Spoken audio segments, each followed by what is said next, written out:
Welcome to the City Current Radio Show. I'm your host, Jeremy Park. We're always honored to bring you inspiring stories of individuals and organizations making a difference, powering the good in our community. And we're going to kick it off talking about Bucks 55 Association, helping to power a lot of good. We are joined by their president, Buck Dozier. And Buck, how are you doing, sir?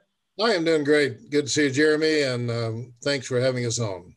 Absolutely. So let's start. Amazing work when you talk about first responders and pulling in volunteers to help and make a difference, and food and nourishment and everything that goes along with that. But give us a little bit of a history. This has been going on for a long time. Give us the history for Box 55. Yeah, next year we'll be doing this for 70 years. Actually, in 1952, Mayor Ben West got a city bus, put siren, red lights on it, and put some decals on it. And their mission was to do a nice thing for firefighters with hot chocolate and water and coffee and all that on it.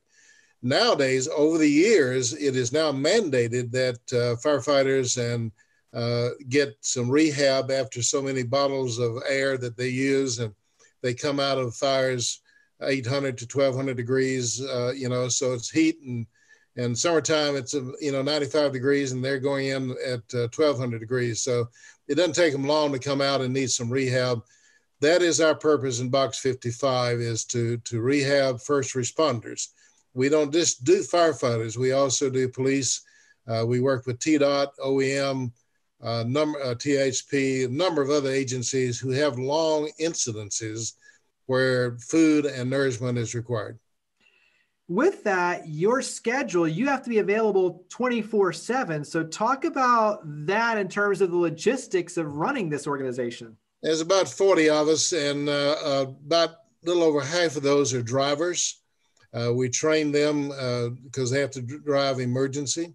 We're able, because of the type vehicles we use, to keep the vehicles at home. And they keep the radios on even at nighttime when they're sleeping, and they turn it up loud so it'll wake them up. And we may respond at 2 o'clock, 3 o'clock in the morning. So you just never know when something is going to happen. I happened to be on Christmas Day when the bombing happened, and it woke me up at about 6:30. What all goes into, when you talk about even having the vehicles at home, making sure that everything is properly equipped and functioning and all the supplies are there? Talk about kind of what all goes into the vehicle. Yeah, we have a logistic officer who makes sure that we are keeping the trucks stocked. Obviously, in this time of year, we have heaters and things like that to keep them warm, tents. In the summertime, we'll change out to some fans and other things that will keep them cool. And the menu kind of changes too. They drain Gatorade up in the summertime like it's going out of style, but this time of year they don't drink quite as much. Coffee and hot chocolate is the predominant beverage. Share a little bit, because you mentioned obviously the bombing, and obviously a tragic, unfortunate incident for Nashville. And for you almost, to your point, you wake up and you don't really even know what you're getting into. And so all of a sudden you're being called, you mobilize, and then you're there. Talk about it from a volunteer's perspective of just kind of what that's like, and obviously the significance of it, but what that's like, the experience of it. Well, I'm the former fire chief of Nashville, so I've had some experiences in those. And the minute that came in, the chief on the scene did an excellent job of identifying that it was on purpose. The police officers told him why. He did an excellent job of keeping people back. So when I got there, I had already asked for the other truck. We have 2 trucks, and I knew we were going to be there all day. I knew we were going to be on a huge footprint with firefighters and police officers on perimeters all blocks away. We spent probably 12 hours there that day, taking care of those officers, taking care of those firefighters with various food and drink and so forth. I only used 5 people that day. And the reason I did is because the trucks only carried 2 people, and I got one other just because of the type scene it was. For safety reasons, I didn't want any more buffs downtown, and things were pretty well blocked off as well. You might want to know that as of today, we're still feeding firefighters and police officers. We will be to this Sunday. and not sure beyond that. But there's still a contingent down there. We fed some days 300 FBI agents, ATF agents, and other agencies that were involved in the investigation and recovery. So it's quite an organization. It takes quite a bit of organizational skills to make sure that everything is covered. What does it mean? Because you mentioned you've seen both sides. So what does it mean to the firefighters, the first responders, to have you on the scene? Share a little bit of that side of it. If I've had the word thank you said to me once, it's a million times in my lifetime. And dealing with Box 55, I was a member before I became the chief, actually, and then went back as a part. And even the FBI agents and the ATFs, it sounds like I'm bragging a little bit, but they said, we're not used to this kind of treatment when we go. Usually we have to go to the 7-Eleven to get some treats and put them in our backpacks and go to work. So we really took care of them with some great food. Share how it works in terms of the community support, because as you mentioned, you've got volunteer, but that's the volunteer powered is trained volunteer powered. So talk about how the community can support and plug in. Thank you. We do not get any government support at all. All of our support is from organizations. Twice Daily has stepped up for us in a big way in the last couple of years with some gas money, some water, Gatorade, and snacks. And then beyond that, on a big incident like that, it takes organizations like Chick-fil-A, McDonald's, and others who will, we call them and say, we need 300 sausages and biscuits. That's not an easy thing to do, but they do it sometimes free. Other times we have some money to take care of them. So we live off donations from the community, from businesses who want to contribute to us. So that's where on your end, from a business standpoint, just thinking, obviously the in-kind, the items like the Gatorades and some of those, and especially kind of the snacks and things that can last a long time. And then to your point, obviously the financial contributions to be able to step in and financially underwrite your efforts. And then obviously the volunteerism as well.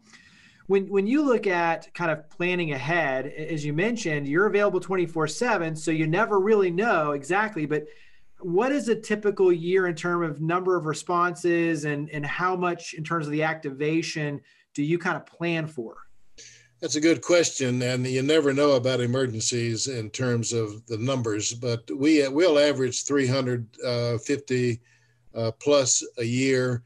Plus, that's not also counting those who respond, what we call POV, with their own vehicles, personal vehicles.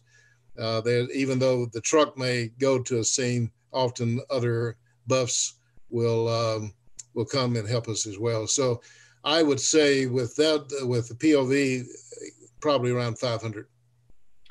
Share a little bit of just your other sides, if you will, because there's so many sides to you in terms of your involvement in the community.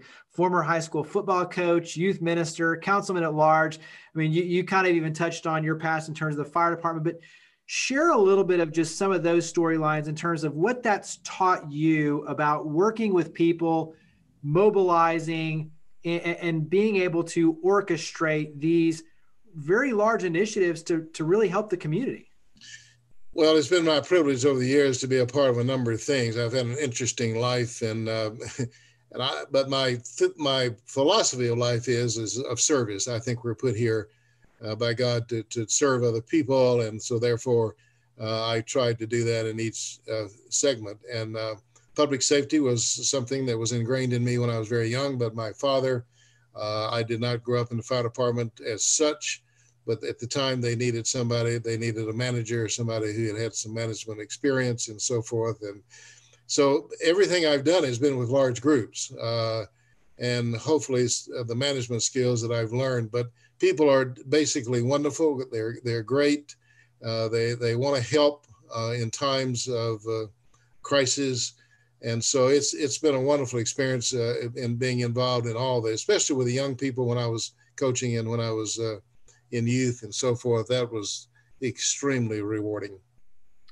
What's some of the best advice that you received either on the, just the community side or the Box 55 side in terms of kind of the orchestration, the business side. But what's a piece of advice that you've received that you thought this was really helpful? I think one of the best things that I was taught young and having been in leadership positions, and especially in politics and so forth, I never chose to be liked. I want to be liked. Everybody wants to be liked, but my father taught me that it's better to be respected. And so obviously when you're in leadership positions, you have to make decisions sometimes that are not popular, but necessary.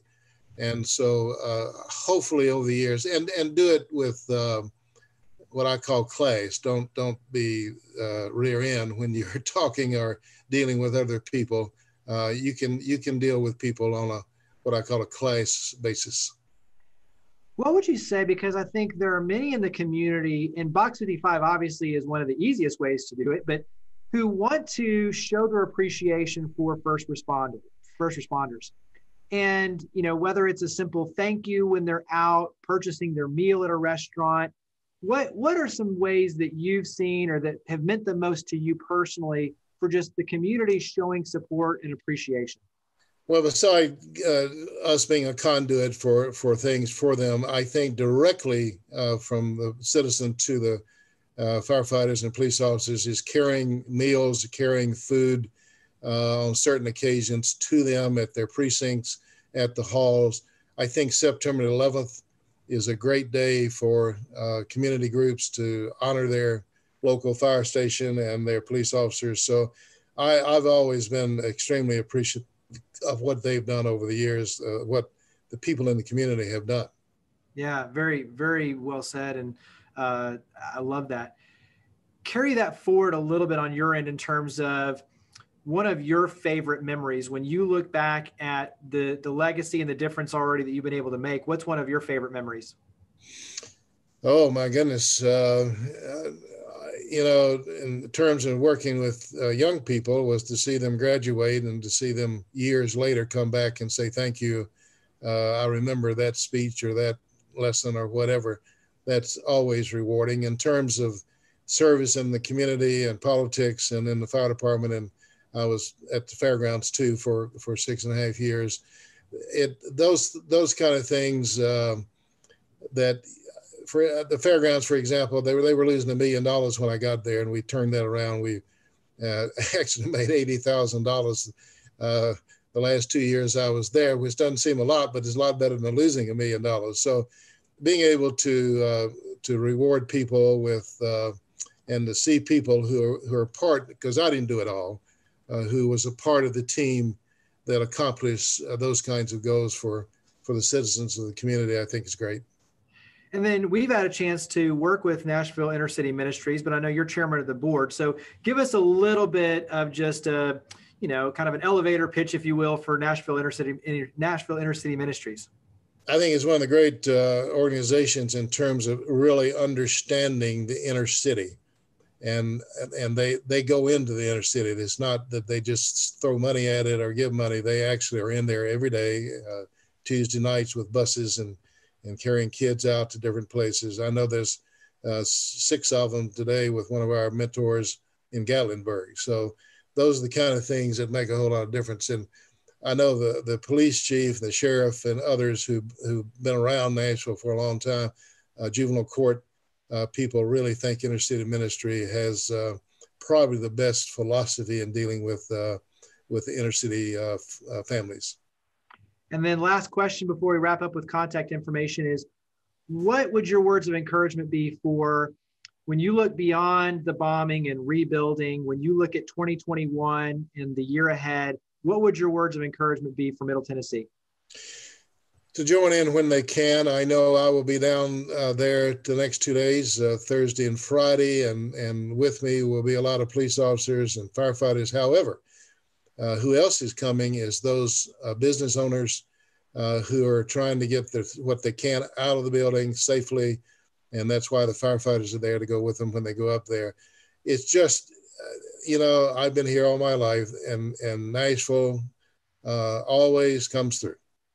They always come through. And I think that's human nature. I think I'm not a pessimist about human nature. There's evil in the world, but good people come together when it's necessary and do the right things. We'll wrap up with the contact information. Where do we go to learn more about Box 55 Association? So website, phone number, where would you direct us? Yeah, box55.org. It's real simple, and you can go online and contribute if you feel the need to, or otherwise learn more about us. And that's Box 55. So box55.org. Well, Buck, thank you for all you do for the community, for your service, everything you're doing with Box 55. Greatly appreciate it. Thank you for coming on the show. Jeremy, thanks so much for having us. Appreciate it so much.